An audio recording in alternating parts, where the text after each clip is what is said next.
Hello everyone. This is the first video that I'm creating in a series of videos related to chords. And this one specifically we're going to talk about chord inversions and kind of why they're important. And the future videos we're going to go over more specific things about chord voicings, sort of what they are, and kind of make use of them with extended chords like 7ths, 9ths, 11ths, and so on. So let's take a listen to a little thing that I created that actually uses inversions. The first half of the chord progression is just normal triads without inversions, and then the second half is using inversions.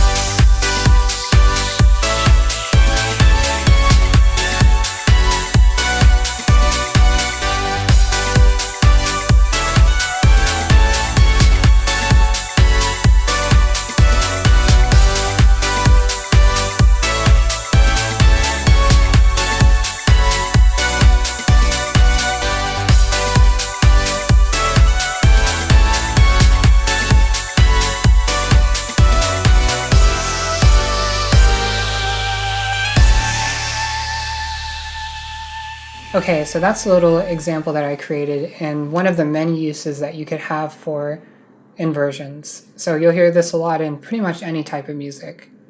So let's actually listen to the chord progression itself using just like a simple piano and without all the extra stuff.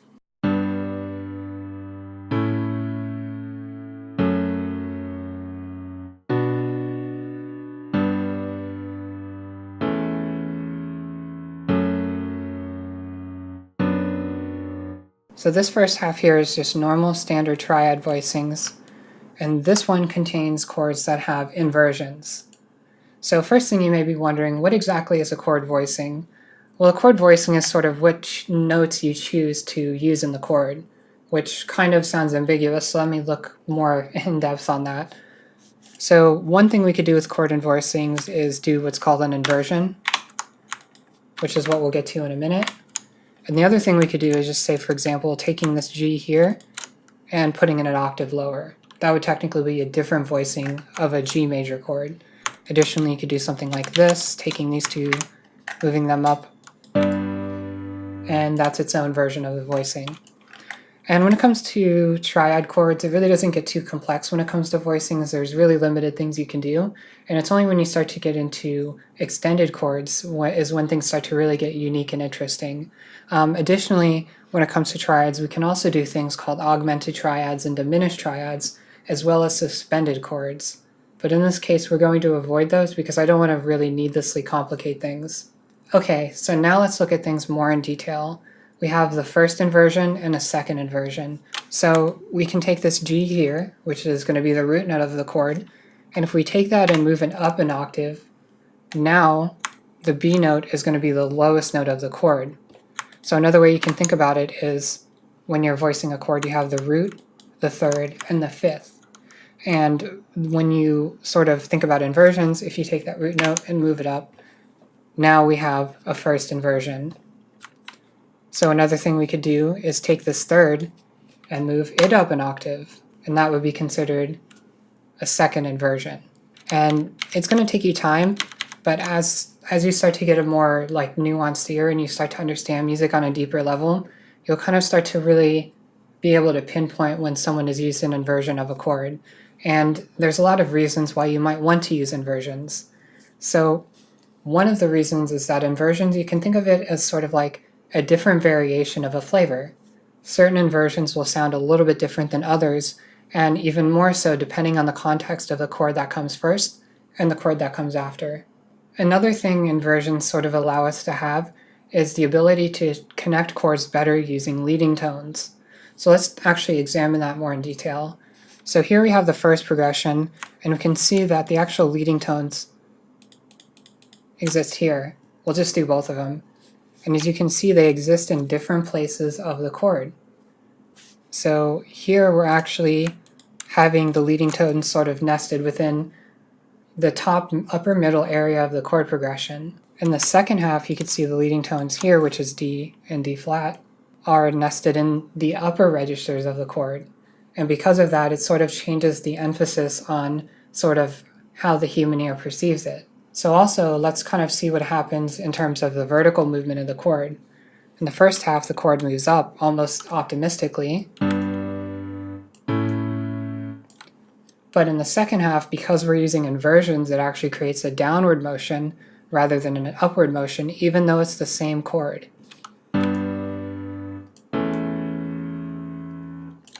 And you'll notice because we're going from a major chord to that inversion of the second chord, which is also a major chord, it's creating a really stark contrast between the original chord and the inversion. And you can use that to create a more dramatic effect if you wanted to.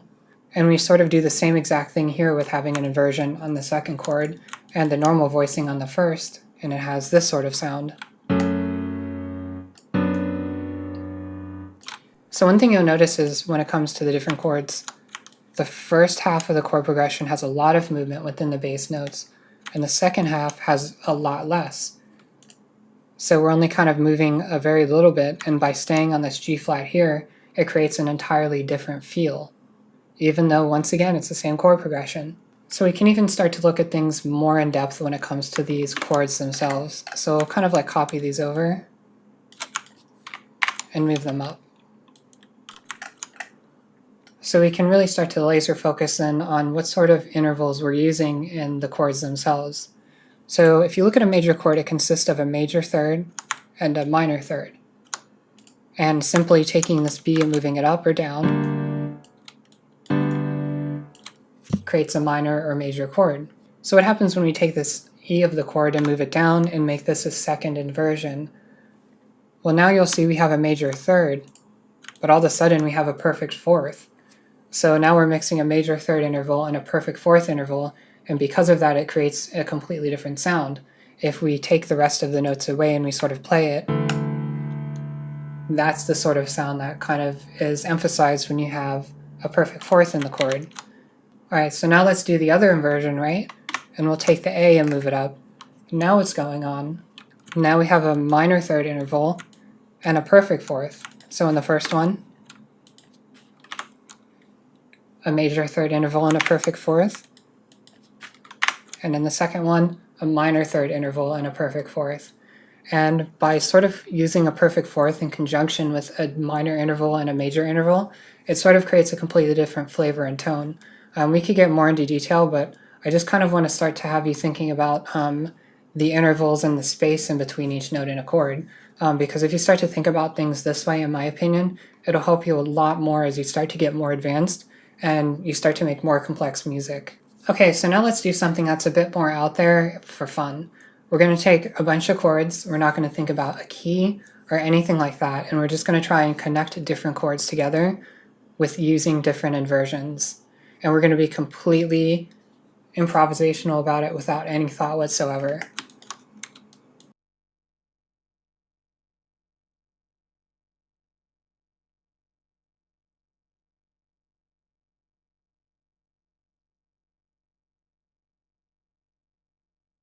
Alright, so let's kind of hear how that sounds. It's probably not going to sound all that great, but that's okay.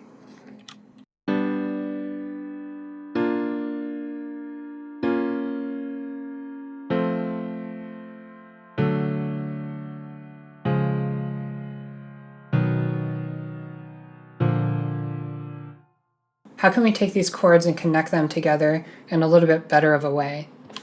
Well, first off, one of the first things that stands out to me is this F here when we go from the B flat major chord into the B flat minor. We could take that F and move it down. Let's see how that sounds.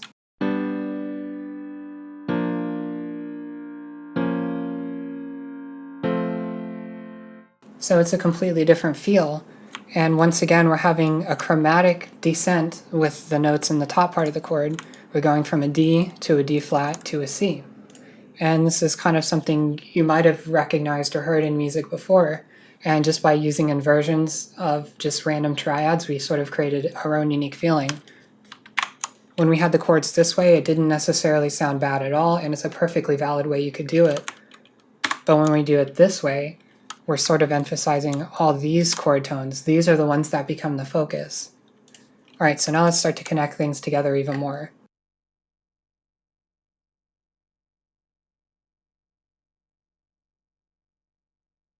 So with the last ones of these chords, we're just going to do a first inversion and see how that sounds.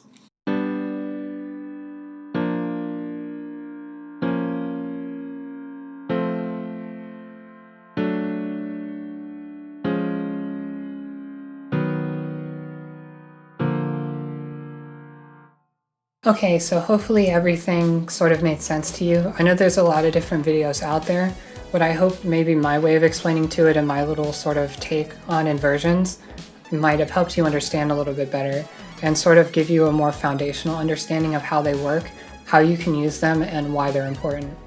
And some of you may be like at the end of the video thinking about how this is sort of a technical way to think about music, and in a way it is. But you can also think of this as sort of creating a database in your mind of different sort of ways you can use different chords together. Chords you can think of as different Lego pieces and different Lego sets that kind of combine in their own unique ways. And when you're writing music, it sort of gives you something to pull from at pretty much a moment's notice. You can go, oh, if I have this chord and I put it next to this chord with this inversion, it'll have this sort of sound. And there's times where you may want to convey like a specific emotion, and by having that sort of information and that sort of vocabulary in your mind, and sort of database, I guess would be a better way to put it, it gives you that foundational understanding that'll follow you for the rest of your life and throughout your musical sort of exploration and journey. Anyways, thank you so much for watching. If you liked the video, please feel free to subscribe. It would mean a lot to me, and I would love to hear what you have to think below in the comments. And if you have any sort of questions or anything like that, I would definitely love to help you, maybe clarify, or maybe, you know, just sort of other topics you might want me to go over. Anyways, thank you so much for watching, and I hope I can see you in the next video.